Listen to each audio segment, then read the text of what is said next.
সাল্লাল্লাহু আলাইহি ওয়াসাল্লাম তিনার ভবিষ্যৎবাণী শুনুন। নবী মুহাম্মদ রাসূলুল্লাহ সাল্লাল্লাহু আলাইহি ওয়াসাল্লাম তিনি বলেছেন, এমন একটি জামানা আসবে, এমন একটি সময় চলে আসবে, মানুষ সন্ধ্যা করবে মুমিন অবস্থায় আর ভোর করবে কাফের অবস্থায়, অথবা সন্ধ্যা করবে কাফের অবস্থায়, ভোর করবে মুমিন অবস্থায়। এমন একটি জামানা চলে আসবে, এমন একটি সময় চলে আসবে, মানুষ সামান্য কিছুর বিনিময়ে তার দিনকে, তার ধর্মকে বিক্রি করে দিবে।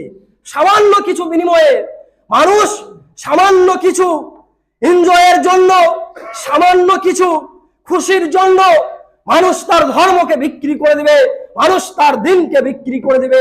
আজ বর্তমান মুসলিম সমাজ সেই ফিতনার অন্ধকারে, আজ আমরা সেই ফিতনার অন্ধকারে বসবাস করছি। আমাদের চারপাশে ঘোর অন্ধকার, মূর্খতার অন্ধকার।